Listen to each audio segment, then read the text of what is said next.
press the bell icon on the YouTube app and never miss another update. السلام ورحمۃ وبرکاتہ۔ آج ہم گفتگو کریں گے جماعت کے تعلق سے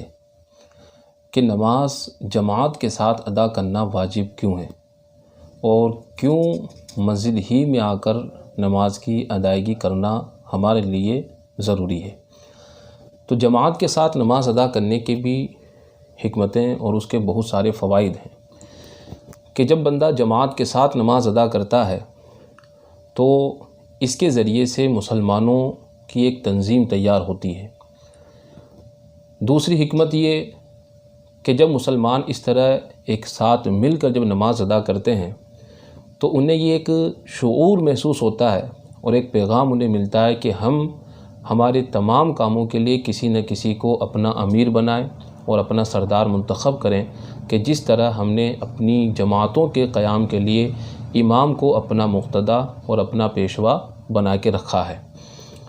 تیسرا فائدہ ہمیں یہ ملتا ہے کہ ایک آدمی کی جب نماز قبول ہوتی ہے تو روایتوں میں آتا ہے کہ اللہ تعالیٰ اس کے صدقے میں دوسرے لوگوں کی نماز کو بھی قبول فرما لیتا ہے۔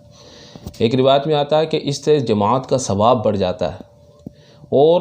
اللہ تبارک و تعالیٰ ایک بندے کی دعا کی قبولیت کی وجہ سے یا اپنے کسی ایک نیک بندے کی وجہ سے تمام لوگوں کی دعاؤں کو قبول فرما لیتا ہے۔ چوتھا فائدہ ہمیں یہ ملتا ہے کہ لوگ جب 5 وقت مسجد کے اندر جماعت کے لیے جب اکٹھا ہوتے ہیں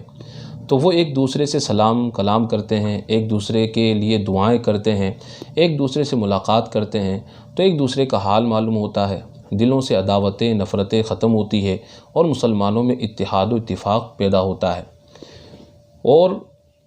بہت ساری حکمتیں اس طرح جماعت کے ساتھ نماز پڑھنے کے اندر ہے کہ مسلمان وقت کے پابند ہو جاتے ہیں اور وقت کی پابندی انسان کی زندگی کے اندر بہت زیادہ ضروری ہے۔ وہی انسان صحیح معنوں میں کامیابی حاصل کرتا ہے جو وقت کا پابند ہو جائے اور اپنے ہر کام کو وقت پر انجام دے۔ جب انسان جماعت کا پابند ہوگا اور وقت کا جب پابند ہو جائے گا تو وہ اپنے ہر کام کو صبح سے لے کر شام تک ایک خاص وقت میں ایک منظم طریقے سے کرے گا اور اس طرح اس کی زندگی بہت سکون اور اطمینان کے ساتھ نکلتی جائے گی اور اس انسان کو اپنی زندگی میں پریشانی کا سامنا نہیں کرنا پڑے گا۔ اور ایک حکمت یہ بھی ہے کہ جماعت سے جب انسان نماز ادا کرتا ہے تو تکبر ختم ہوتا ہے، گھمنڈ ختم ہوتا ہے، کیونکہ اس جماعت کے اندر ایک فقیر بھی موجود ہوتا ہے، ایک امیر بھی موجود ہوتا ہے، وقت کا بادشاہ ہو تو وہ بھی اسی صف میں کھڑا ہوتا ہے اور اس طرح بغیر کسی فرق کے بغیر کسی امتیاز کے اللہ کے بندے بن کر لوگ ان صفوں میں کھڑے ہوتے ہیں اور جب صف میں سب کھڑے ہوتے ہیں تو وہاں اللہ کے سامنے نہ کوئی بادشاہ ہوتا ہے، نہ وہاں کوئی فقیر ہوتا ہے، نہ وہاں کوئی امیر ہوتا ہے اور ہر ایک انسان ایک دوسرے کے قریب مل جل کر کھڑا ہوتا ہے اور اس سے دلوں سے حسد، تکبر، گھمنڈ وہ نکل جاتا ہے۔ انسان کے دل میں ایک دوسرے کے لیے محبت، ایک دوسرے کو سمجھنے کا جو انداز ہے اور ایک دوسرے کو سمجھنے کی جو صلاحیتیں ہیں وہ ملتی ہیں اور انسان ایک دوسرے کو سمجھتا ہے۔ تو یہ بھی فائدہ ہمیں جماعت کے ساتھ نماز ادا کرنے سے ملا کرتا ہے۔ اور ایک فائدہ ہمیں یہ بھی ملتا ہے کہ جب ہم جماعت کے ساتھ نماز ادا کرتے ہیں تو اللہ کی بارگاہ میں ایک آدمی کی حاضری سے بہتر ہے کہ سارے لوگ اکٹھے ہو کر رب کی بارگاہ میں حاضر ہوں اور وہ رب کی بارگاہ میں اپنا پیغام، اپنا عریضہ پیش کرنے کے لیے امام کو اپنا قائد بناتے ہیں، اپنا مقتدا اور اپنا رہبر اسے بناتے ہیں اور اس طرح رب کی بارگاہ میں جب وہ حاضر ہوتے ہیں تو ایک آدمی اگر کوئی کسی سے بات کہتا ہے تو اتنی اس کی قبولیت نہیں ہوتی کہ جتنی جب پورا ایک وفد جا کر کسی بات کو پیش کرتا ہے۔ تو اس کا بھی ہمیں ایک بہت بڑا فائدہ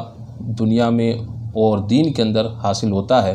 اور پھر جماعت کی طرف چلنے میں جو ثواب ملتا ہے اور پھر قدم قدم پر جو نیکیاں ملتی ہیں، گناہوں کا جو کفارہ یہ قدم بن جاتے ہیں، پھر مسجد کے اندر حاضری کا جو ثواب ملتا ہے کہ ایک نماز جو گھر پر پڑھیں اس سے 25 گنا زیادہ ثواب، 27 گنا زیادہ ثواب ہمیں مسجد میں ملتا ہے۔ تو یہ ساری جو برکتیں ہیں یہ بھی ہمیں اس جماعت کی برکت سے مل جاتی ہے۔ تو اس وجہ سے نماز کو جماعت کے ساتھ ادا کرنے کا ہمیں حکم دیا گیا تاکہ ہم ایک دوسروں کے حال معلوم کرتے رہیں اور جماعت کی یہ برکتیں حاصل کرتے رہیں۔